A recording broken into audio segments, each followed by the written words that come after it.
Well, the health of star running back Darius Taylor is in question. And Minnesota is going to be playing a team in North Carolina that's also replacing a lot in Mack Brown's final year in college football. Hi, everybody. I am Colin Bashnigal, your host here at Bash CFB Show. You can find me over on TikTok, link down below, or you can type that in right here. And you can also look me up on X as we're having some Twitter spaces. We're going to be talking some ball on a more regular basis over there on X. So make sure you guys tune in for that. So the Minnesota Golden Gophers are hosting North Carolina. The two of them played to the tune of a controlled victory for the North Carolina Tar Heels. As they come into the season, it's the final year for Mack Brown after Drake May leaves for the NFL as a second overall pick, and they're replacing him with Max Johnson, who's likely going to start. I'm going to project him to start here, even though I do believe that there is an outside shot that Jacoby Criswell will be named the starter. They're going to give the ball to Omarion Hampton quite a bit, but the question is going to be, is that offensive line going to be up to par? They're going to be going up against a very experienced defense in Minnesota that is going to be expected to be one of the better ones in the Big Ten, and very quietly so. Now, Minnesota has their running back, Darius Taylor, who was leaned on heavily in the bowl game the last time we saw the Golden Gophers. He had 208 yards on 35 carries against the Bowling Green Falcons, but he is already banged up, and injuries were a problem for the young freshman a year ago. As he enters his sophomore year, he has said in the offseason that his focus was going to be to get healthy for this season and focus on his body, and yet we're already seeing issues as far as injuries go. So his status is still up in the air as of about a week ago, and nothing new has broke about Darius Taylor's health other than any sort of message board rumors that you would have. But despite this, the Minnesota Golden Gophers are indeed the home favorite.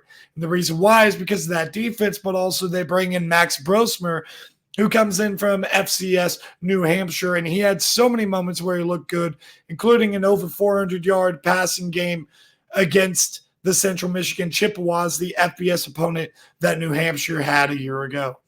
However, that was heavily carried by the running back ability of Dylan Laube through the air specifically. He's on the Las Vegas Raiders right now. 295 yards receiving, though, and some of that was a little bit of check down stuff and yak stuff. Some of it was designed screen stuff, and then a couple of it was a little bit more downfield stuff as well.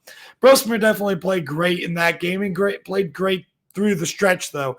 He's definitely got good decision-making abilities. He's a steady hand that Minnesota really needs, but he's not going to beat you with pure arm talent. He's not a guy who's going to be an early round draft pick. You're not going to be getting that. He's not even a Cam Ward as far as his ability coming from the FCS to the FBS and throwing the football. Doesn't have dynamic legs the way that a guy like Matthew Sluka over at UNLV does, coming from that level of the FCS to the FBS.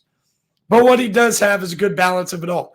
Great decision-making, an ability to be able to take off and run, but also an ability to make clutch plays and make clutch decisions down the stretch.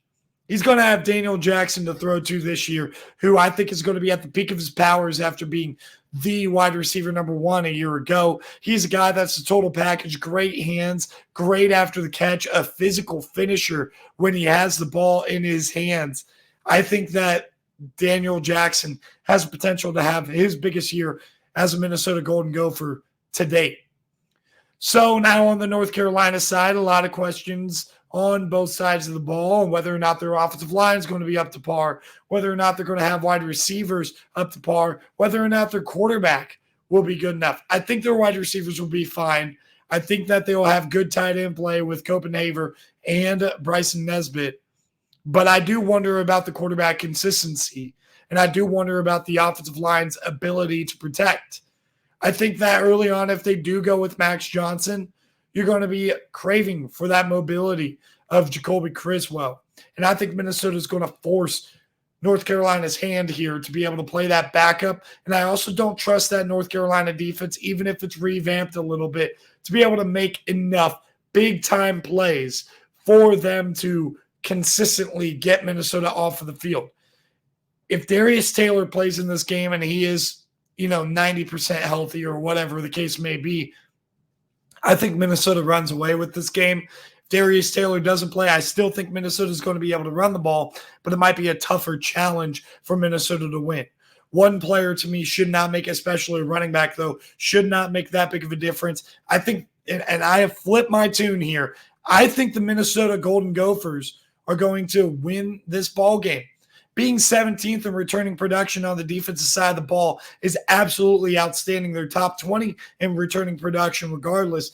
They're going to be a very solid football team to watch out for this year that's going to give a lot of teams in the Big Ten a run for their money. And I think that they're going to show that statement on Thursday night with their opening game in Minneapolis against North Carolina. So I have the Minnesota Golden Gophers beating North Carolina to open up their season and establishing themselves as a little bit of a danger in the Big Ten this upcoming year.